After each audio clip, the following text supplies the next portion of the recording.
Eu fiz uma enquete no Instagram do Quadrinhos da Sarjeta perguntando se vocês queriam que eu comentasse Mulher Maravilha, 1984. Venceu amplamente a galera do sim, principalmente mulheres pedindo que eu fizesse uma crítica. Então vamos lá. Eu vou comentar com vocês 3,5 motivos que fazem com que eu entenda que eu veja Mulher Maravilha 84 como um filme muito, muito ruim. Tá? Também não vou me furtar dessas polêmicas que acabam partidarizando muitas vezes esses filmes. No caso especificamente do M84, questões ligadas a machismo e feminismo, mas ao final do vídeo eu vou falar disso também, tá bom?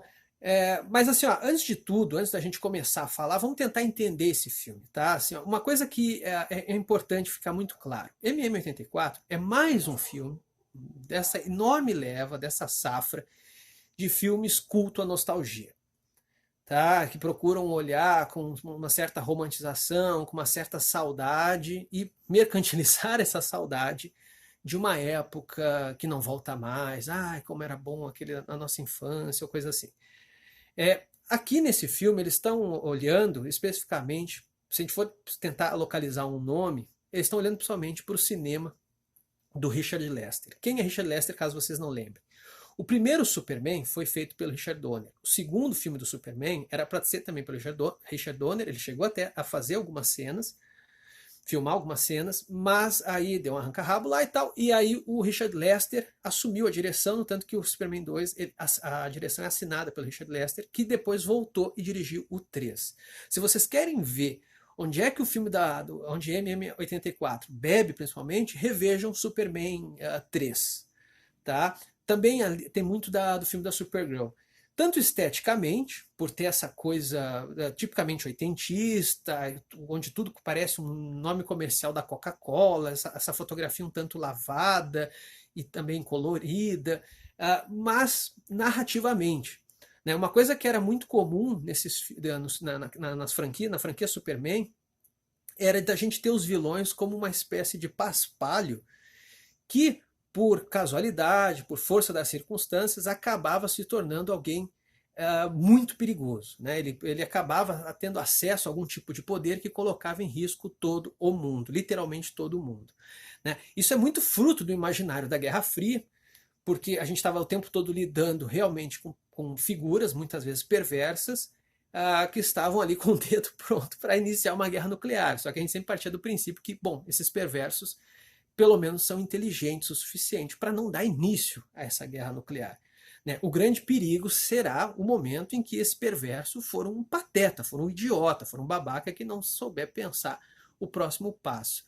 E notem que esses filmes todos acabam retratando esse tipo de personagem. Né? O Lex Luthor no primeiro filme do Donner é bem isso, ou seja, ele é o babaca que não mede as consequências e começa um desastre de proporções bíblicas. Bem, é tudo isso aí que o MM84 visa, né? Fotograficamente está ali, né? Assim, a fotografia é toda ela copiada, o tipo de humor, o tipo de leveza que se procura no filme é todo copiado ali do cinema ali do Richard Lester. E também narrativamente, o Max Lord também é um trambiqueiro, não é um cara de grande perigo, mas que acaba tendo acesso a um artefato mágico e aí coloca todo mundo em risco. Bem, só dando isso aí, isso é importante dar esse contexto para poder justificar onde é que eu vejo os problemas. Então vamos lá, listando, tá? Problemas. Primeiro problema, tá? 1. Poderes de conveniência, tá? O que são poderes de conveniência? É assim, ó, é quando quando um personagem começa a ter, para determinado perigo, determinada situação, ele tem um certo superpoder para resolver. E aquele poder não volta mais no filme, ou seja, isso pode dar um efeito legal, assim, né, um super massa velho, assim, uou, que legal, ele fez isso, fez aquilo, ela ali fez aquilo, fez aquele outro, mas não tem verossimilhança nenhuma. Por que não se usa de novo em outra situação? Ou por que esse poder a gente só descobriu que existe agora, nunca foi explicado existir antes? Eu nem sabia que essa super-heroína podia fazer isso, podia fazer aquilo. O filme tem uma série de poderes de conveniência. O Laço da Verdade, por exemplo, ele é conveniente para uma série de situações e que são só pontualmente, né? Ou seja, em outras situações que ele poderia ser usado para essa mesma função, ele não é usado mais. Então ele é usado para pegar uma bala no ar, ele é usado para ela brincar de Tarzan ali em nuvem. Eu não entendi como é que o Laço da Verdade prende em nuvem, né? E ele é cabo HDMI, né? Assim, é bacana como ele antecipa a tecnologia. Porque quando lá está o Maxwell Lord falando lá naquela rede lá de transmissão lá para o mundo, que aliás também é ridícula a cena, porque ele entra no salão oval e casualmente estão falando daquela rede de transmissão, que é tudo que ele queria. Aí ele tá lá falando lá naquela rede de transmissão lá e tal, e aí ela prende o cabo dele, e aí ele fala o que ela quer que ele fale e tal, enfim. O Laço da Verdade, como Laço da Verdade mesmo, eu não vi ser usado. Eu não lembro se tem alguma cena que as pessoas falam a verdade quando são enroladas naquele laço. Enfim, isso é tosco porque, por exemplo, a cena que ela está indo lá com aquele uniforme lá todo dourado, de asas, que é inspirado no Reino do Amanhã, desenhado pelo Alex Ross. Aquela cena, ela poderia ter pegado o Laço da Verdade, que já que ele serve para enlaçar bala, pegava um tiro de canhão, dava de volta e explodia os canhões de volta, entendeu? Não, ela não fez isso. Esse que é o perigo. O outro poder de conveniência, para esclarecer melhor isso que eu estou falando, é o da invisibilidade. Esse mesmo é tosquíssimo. Né? Ela usa ali com uma facilidade, né? Assim, ela ela faz uma força mínima, né? Como se estivesse forçando um espirro para deixar o jato invisível. E tá, ok. Primeiro, a gente não sabia que a Mulher Maravilha pudesse deixar alguma coisa invisível. E se ela consegue, por que ela não deixa outras coisas? Por que ela depois não deixa aquela armadura invisível para poder se infiltrar e não chegar lá naquela base levando tiro e levando porrada? Ela podia ter se infiltrado, ela não precisava ter chegado chamando toda a atenção do mundo, sacou? Então, esse é o problema desses poderes de conveniência. Eles geralmente existem, por quê? Porque é coisa de roteirista vagabundo, sacou? Ele tá assim, ele tá ali, ele não sabe como narrativamente resolver aquela cena, ele só quer criar um efeito legal para depois produzir um GIF bacana na internet, ou seja o que for, ou porque ele não tem como resolver aquilo na história e pronto. Só que aquilo não se sustenta. Para não parecer que eu estou de má vontade, um exemplo que serve aqui para se contrapor é quando ela aprende a voar. Aquela cena é legal. Porque aí dá para ver que ela está aprendendo, né? A gente vê a gente tem um desenvolvimento daquele poder e ele depois se mantém, se sustenta, ele é verossímil na história. Todos esses outros que eu falei, eles são toscos. Bom, segundo ponto, tá? Caracterização da personagem, Mulher Maravilha, que esbarra também em atuação e direção. Vamos ser francos, eu sei que tem uma defesa muito grande da Gal Gadot, mas assim, ó, hoje em dia se defende qualquer coisa pelo culto da celebridade, né? Basta você ter uma banheira com Nutella, muita gente vai defender esse cara por ter nadado na Nutella. A Gal Gadot é uma atriz medíocre, certo? Ela tem a atuação dela é péssima, ela não, é uma péssima atriz e muitas vezes é mal dirigida. Ela parece ter sido aí não parece ter sido muito bem explorada, embora é verdade que tem uma cena que eu tenho que dar o braço a torcer, que eu acho que ela tá bem até, que é a cena que ela se despede ali mesmo de Steve Trevor e tal, e aí ela sai correndo, e aí é justamente o que antecede ali quando ela aprende a voar. Eu acho que é a melhor cena do filme. Mas de resto, ela tem só uma expressão facial, que é a mamãe severa, né? Ela olha sempre com aquela... Que é a mesma expressão facial que ela tem feito em todos os outros filmes que ela fez com Mulher Maravilha. Ela só tem essa expressão. E o que assim como o Steve Trevor também só tem uma expressão no filme todo, que é o babaca de olhos claros maravilhado, né? Olha meus olhos claros, como eles são bonitos. Então, esse tipo de coisa que você vê aí que é a direção de atores ruim, mas isso atrapalha no filme mesmo, porque assim, ó, no filme, a Diana Prince e a Mulher Maravilha não é para serem identificadas, ou seja, é uma identidade secreta, sacou?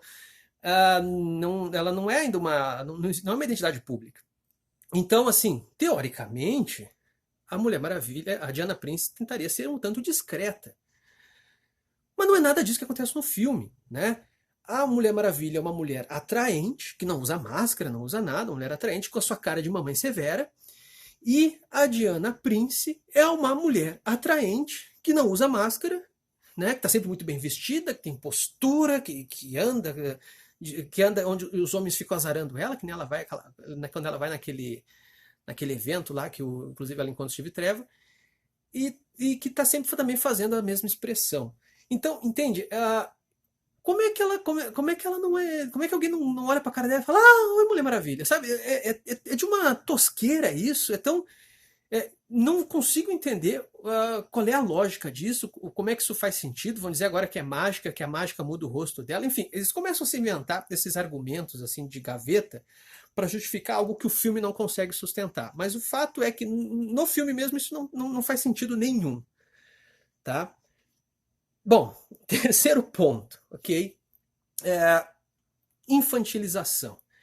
Quero deixar bem claro aqui uma coisa. Um filme tentar atingir o público adulto e infantil ao mesmo tempo não tem problema nenhum. Existem filmes que fazem isso até com grande maestria, tá? De Rei Leão a Shrek 2, são filmes que conseguem dialogar com esses dois públicos muito bem.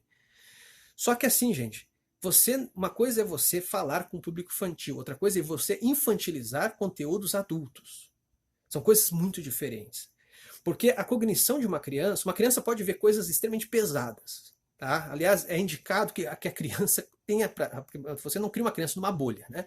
Então é indicado que a criança saiba como é que o mundo adulto é horrível, mas ela até mesmo para conseguir entender isso e conseguir processar isso, você precisa de algum nível de fabulação. Cognitivamente, os percursos de uma criança são outros que os percursos de um adulto. Isso não se faz simplesmente infantilizando estupro, infantilizando abuso, infantilizando luto, que é o que faz o filme da Mulher Maravilha. Né? São ridículos, as cenas são todas infantiloides, tratando de temas adultos. Né? Quando tem aquela cena, para pegar um exemplo, né? Quando tem aquela cena que a Mulher Maravilha e a Mulher Leopardo estão se encontrando ali pela primeira vez, que elas estão num bar ali, conversando sobre a falta que macho faz na vida delas, notem que elas estão falando de luto, de carência e tal, de um jeito altamente infantil, só faltava a vozinha da Xuxa no lugar, né? Eu tô tão carente, né?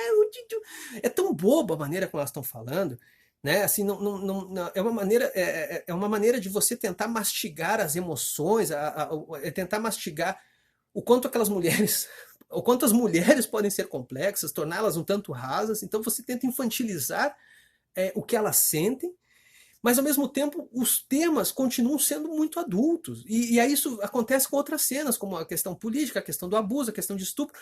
Isso o tempo todo no filme. Isso me incomodou muito, muito, sabe? Mas isso é característico dessa nova leva da DC aí, de filmes, que eles estão muito perdidos, eles estão muito desesperados, isso está na cara.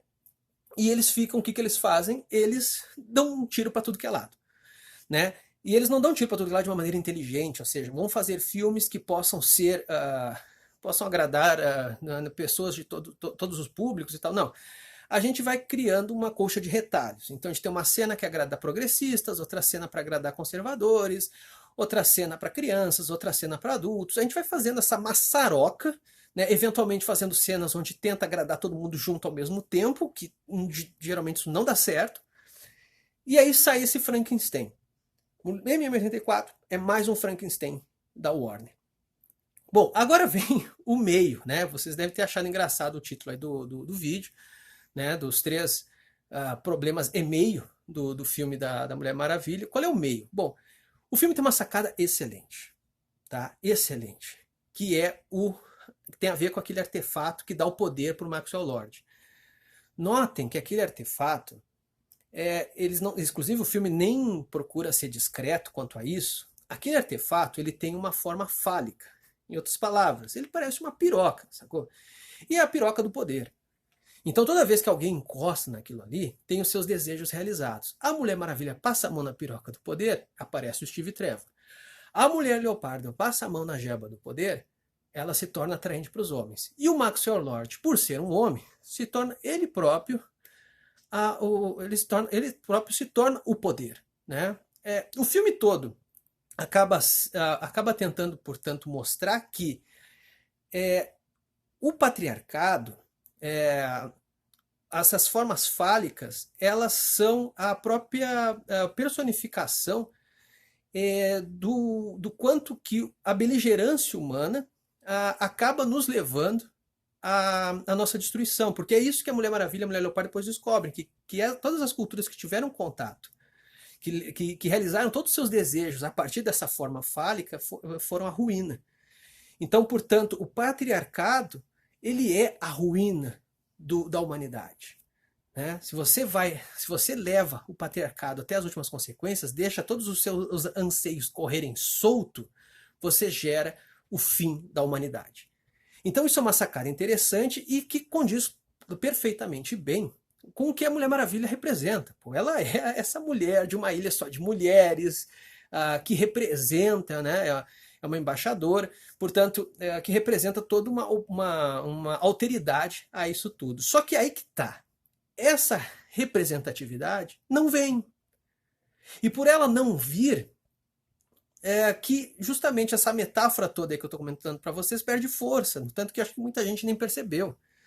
Né? Tudo bem que metáfora não precisa ser sempre percebida, mas ela sequer se sustenta tão bem, justamente não ter essa oposição. Porque a oposição que tem no filme é só de alguém individualmente, uma figura excepcional, individual, vai lá e se opõe, que é a Mulher Maravilha. Ou seja, no fundo em vez de você ter uma alteridade que pudesse, uma sensibilidade diferente que pudesse se opor a esse modo de ser do patriarcado, não, você tem apenas uma mulher que sozinha vai lá e consegue resolver tudo, né, uma espécie de Rambo, uma Ramba, que vai lá e resolve tudo. Claro que eles procuram mostrar tentando mostrar que ela faz isso a partir de uma certa compreensão, de um certo apelo, uma compreensão, que é quando eu falei da cena do Cabo HDMI, quando uso ali o Maxwell Lord para dizer, não, olha, agora o que conta é a verdade, né? Não podemos recusar, temos que recusar nossos desejos em nome da verdade. Só que, de novo, isso não é o suficiente para você conseguir produzir essa alteridade. Isso é muito pouco e, além disso, isso é muito tosco. Porque, gente, todo mundo começou a fazer desejo, certo? Quem tinha fome vai dizer, não, tem razão, em nome da verdade eu vou pedir para parar a comida aqui para eu continuar com fome. Eles tentaram fazer ali, como eu disse, como eles ficam dando tiro para tudo que é lado, eles tentaram usar uma metáfora ali das fake news, ou seja, eu vou recusar os meus anseios, os desejos de eu ter um mundo de acordo com a maneira como eu quero ver ele, em nome da verdade, né? Só a verdade interessa. Né? Não vou trapacear, inclusive, não vou fazer trapaças, inclusive, epistemológicas, ou seja, não vou trapacear na maneira como eu vejo a vida. Né? Preciso olhar e encarar a verdade como ela é. Ok, né? Isso é a parte do filme que quer agradar progressistas. Só que isso se perde quando se tenta construir de novo essa alteridade que o filme estava demandando quando criou essa metáfora aí do falo do mal, né? Até porque o filme todo começa com elementos fálicos, né? Pode ver que a cena mesmo que eu falei que as duas mulheres estavam conversando ali, a Mulher Maravilha e a Mulher Leopardo, depois a gente vê aquele obelisco em Washington. Então elas vão sendo cercadas, rondadas desses falos. Então tinha que vir algum elemento que fizesse um contraponto a isso. E esse elemento não vem. Sacou? A única coisa que vem é a pessoa da Mulher Maravilha, que é uma pessoa muito excepcional. E aí vem esse elemento ideológico. Por que isso não acontece? Porque aí é uma questão ideológica, e é que eu quero entrar num ponto nevrálgico, polêmico, que é o que aparece muito nesses filmes de super-heroínas, que é um certo entendimento do feminismo, um feminismo bastante conveniente para Hollywood. Eu não vou entrar aqui, aliás, eu recomendo a nenhum homem entrar nesse papo de isso é o verdadeiro feminismo, não é? O feminismo tem 500 vertentes, tá bom? Eu acho que só é importante identificar e apontar o dedo. E o feminismo que se trabalha aqui é o que eu chamo de feminismo coach, tá? Que é uma variante do feminismo liberal que entende o seguinte: olha, a mulher se empodera a partir de uma atitude individual. Basta ela parar de se minimizar. Pode ver que no Mulher Maravilha isso aparece o tempo inteiro. Basta ela parar de se minimizar, basta ela parar de baixar a cabeça, acreditar em si, né, subir no salto ou deixar o salto, enfim. Isso é um troço que só faz sentido para uma parcela mínima do mundo, sacou? Para mulheres provavelmente brancas de classe média alta, classe alta, sei lá, quando muito. Né? Porque não é uma não basta, por isso que eu chamo de feminismo coach, porque parece que basta você mudar o mindset, né?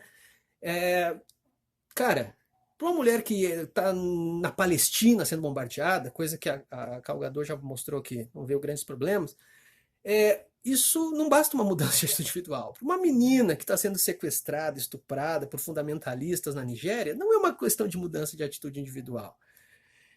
Para uma mulher aqui no Brasil que é espancada, ou assediada, abusada por patrão, namorado, marido, não é uma mudança de atitude individual. Aliás, não sei se você sabe, muitas mulheres continuam, muitas vezes falam assim, tem mais que merece, a mulher merece apanhar mesmo, porque está com o marido que bate e continua. Muitas vezes essas mulheres continuam, cara, porque o cara é a única segurança alimentar da mulher, sacou? Tipo, se ela sai daquele cara, ela morre de fome. Então eu prefiro ficar com aquele cara apanhando, porque senão ela vai morrer de fome. Então, assim, não é uma mudança de atitude individual. Mas como isso é voltado para um consumidor de shopping, sacou? Esse filme foi pensado originalmente para sala de cinema, e cinema hoje está em shopping. Esse filme é uma coisa de cabecinha de shopping, né? Então, acaba vindo esse feminismo coach, que no final das contas é ele que surge como afirmação de valor no final das contas, ou seja, uma mudança individual, uma mudança de atitude. Eu preciso recusar os meus desejos, e aí isso é completamente esdrúxulo, porque imagina, você vivendo numa penúria dos infernos, mas você vai recusar os seus desejos por nome da verdade, e pronto, tá tudo resolvido. É isso que no filme, o filme se sabota, sacou? A Mulher Maravilha podia ter sido, enquanto essa embaixadora de Temícera, a Mulher Maravilha, ela entende, principalmente, que mulheres não mudam por uma atitude individual. Como personagem, ela entende isso muito claramente, ela é uma amazona, caramba. Sabe? Ela entende que só pela força da coletividade que as mulheres vencem as adversidades. É isso que ela aprendeu a vida toda em Temícera.